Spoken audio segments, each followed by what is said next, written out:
fais là? Je suis là pour faire inviter, c'est moi. Salut Johan, ça va? Ouais, toi. Ouais, je t'ai fait apparaître, je sais. T'étais où là? Dans le métro, c'est ça, non? Oui, T'étais en train de venir tranquillement pour ta liste de Noël? ouais. Ah, c'est mignon. Donc on est là avec Johan aujourd'hui pour parler des jeux de rôle. T'es content? Oh oui, écoute. Ouais, t'es content. Et comme l'indique si bien cette magnifique enceinte, on va parler de la musique dans les jeux de rôle. Est-ce que t'es prêt à parler de musique dans les jeux de rôle? Moi, je suis toujours prêt. Ah bah tant mieux alors. Alors bon, l'importance de la musique dans les jeux de rôle. Eh bien, on va dire première chose, ça peut l'être ou non. C'est vrai. Donc déjà on commence par répondre à la question par oui et non. Voilà, c'est logique.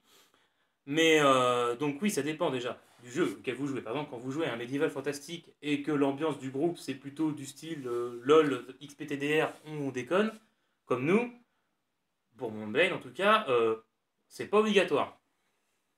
Largement pas. C'est vrai. Même un jeu post-apo qu'on a essayé, pas obligatoire.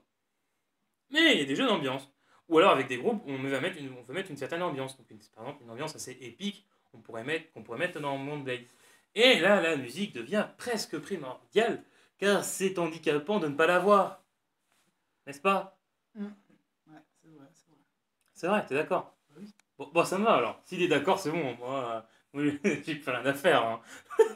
Non, mais ça dépend. Enfin, en fait, comme il dit, ça dépend de l'univers. Voilà. Mais Et du on coup. est et du groupe. Mais dans tous les cas, la musique, ça peut être vraiment bien. On n'est pas obligé de l'avoir, mais pour illustrer le jeu, pour illustrer ce qui se passe, ça pourrait vraiment être pas mal. J'adore cette expression. J'y avais pas pensé. Ma gueule. Illustrer. Non, c'est trop bien. Ah ouais. Non, c'est vrai, sans déconner, par contre, j'ai arrêté de te troll, mais oui, pour illustrer un, un son, c'est bien mieux que de le décrire. Captain of the Oz. Un son à décrire. Encore une image, ça va. Il y a des bruits de tambour. Non, c'est mieux d'entendre les tambours. Ouais, hein, on vous le montrera tout à l'heure, mais c'est bien mieux, le danger est bien plus présent quand tu l'entends directement.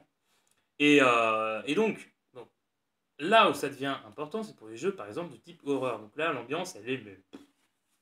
Genre là, faut une ambiance, faut éteindre les lumières, allumer les bougies, et puis, hein, bon, c'est pas une ambiance satanique non plus, hein, faut pas déconner, hein. Ça fait un peu satanique, comme je l'ai dit, mais... mais Donc on ne veut pas ça- faire un Ouija. on va pas faire... Non, non, c'est une mauvaise idée. Voilà. On va pas amener les démons, non. Hein, et on va se les imaginer, c'est déjà pas mal. Mais oui, là, ça devient important, parce que si jamais vous êtes là, et là, vous entendez un cri de petite fille, ouais. Par contre, vous entendez le son, Elle crie comment?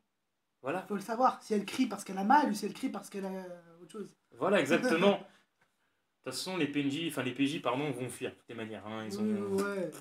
hein, non, oh, il a 13 PV, il me reste que 13 PV, oh, je vais fuir. Hein, En même temps, je suis un mage qui se joue avec une épée. Ouais, voilà, hein, il est pas très logique dans sa tête. De toute façon, le groupe n'a aucune logique. Un archer qui touche pas ses flèches. Enfin bref, petite dédicace à toi, Ludovic. Hein. Assassin sans discrétion.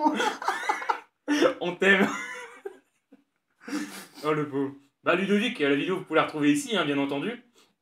La première vidéo de Épée Dragon. On va passer maintenant à une mise en scène, entre guillemets, pour donner un aspect très court et très bref, et pas du tout représentatif sûrement, de ce que c'est une partie de jeu de rôle avec de la musique. Est-ce que tu te souviens de la fois où vous êtes partis comme des débiles dans une maison pour tuer un mec?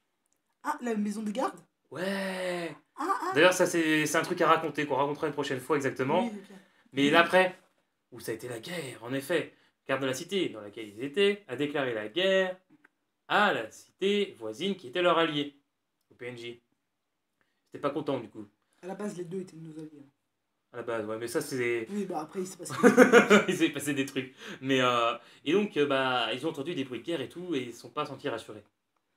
Hein, et ils sont partis en courant. Surtout quand c'est à côté de toi, quoi. Voilà, exactement. C'est pas rassurant. Alors, du coup, ils sont partis dans l'autre ville, ils ont vu qu'elle était déjà en train d'être attaquée, la ville a été sauvée, bref. On a vu l'empereur. on fait la mise en scène ou pas là?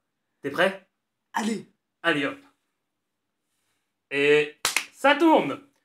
Donc tu sors de la maison de Elrock que vous avez tué. Et maintenant, tu entends ces bruits-là. Et puis maintenant, ce bruit-là. Qu'est-ce que tu fais? il n'y a pas à réfléchir, je fais. Ok. Je pars de l'autre côté. Et donc toi et tes compagnons, vous partez. Et d'un coup, vous voyez 3 gardes devant vous qui vous barrent la route. Qu'est-ce que vous faites? On est 4. On les tue. Enfin, on avance. D'accord. Au moment où vous arrivez au corps à corps, vous voyez 3 flèches logées dans chacune des têtes des 3 gardes. Tu tournes la tête et tu vois ton ami Billy Les, qui était déjà dans la ville, qui faisait sa mission, qui est de nouveau là, qui court avec vous. Tu regardes de l'autre côté et tu te dis, il faut rapidement aller à Air Eiffel. La guerre arrive là-bas. En effet, tu vois les bateaux qui se dirigent vers cette ville. Je voulais les prévenir. Tu sors de la ville avec tes compagnons, tu vois à ta droite des chevaux. Qu'est-ce que tu fais? Je les prends. Et vous y allez avec, je suppose. On va pas faire un golf, hein. Ouais, c'est ça le genre d'ambiance. Bref. Et donc, vous arrivez là-bas. Vous entendez ce bruit de canon. Et puis, au fur et à mesure que vous rapprochez, tu commences à voir que des hommes ont débarqué. Tu entends ces bruits. Qu'est-ce que tu fais? Te rapproches-tu de la ville? Plus tard, tu vois au loin des bateaux qui arrivent. Et tu reconnais leur bannière et leur taille imposante. C'est Mélibonné, ton île natale, oui, ta cité natale. Et tu vois qu'ils sont en train de gagner la bataille. And the Oscar goes to... Voilà, c'était ça, en gros. Et je peux vous dire que nous, on l'a fait tout à l'heure. On l'a refait rapidement pour s'entraîner sans musique. C'était vachement moins bien. Hein, parce que moi, personnellement, sur la campagne qu'on est en train de faire, ça a été le moment que j'ai adoré, personnellement. Moi aussi, c'était... En fait, c'était un des moments où la musique marquait bien l'histoire. Et en plus, enfin, c'était vraiment une partie de l'histoire. C'était pas, on devait lancer des dés pour essayer d'aller à un endroit et tuer quelqu'un. Là, c'était... Enfin, il y avait de l'adrénaline, quoi. Tu devais savoir ce qui allait se passer, voir si tu devais les sauver ou pas. Et puis dans ce qu'on a fait réellement, ça a duré beaucoup plus longtemps, il y a eu beaucoup plus de descriptions, et puis ça a été aussi un peu plus expéditif, entre guillemets, c'est-à-dire que la poursuite a été bien plus intense. C'est vrai. Voilà. Et d'ailleurs, moi, ce que j'aime bien dans le scénario, alors, attention, vous ne pouvez pas le trouver sur Internet, car c'est moi qui l'ai écrit, cette campagne. Ce que j'ai adoré, c'est vos réactions qui étaient là, vous étiez stressé, ça se voyait. J'étais bien content de mon coup avec ma musique, du coup. Bon, on va clôturer là-dessus, je propose. Et puis, donc, n'hésitez pas à vous abonner, à nous suivre sur Facebook, Twitter, vous avez l'habitude maintenant. Et puis également, n'hésitez pas à regarder les autres vidéos, à partager auprès de vos amis ces vidéos. En attendant, je vous laisse à la semaine prochaine.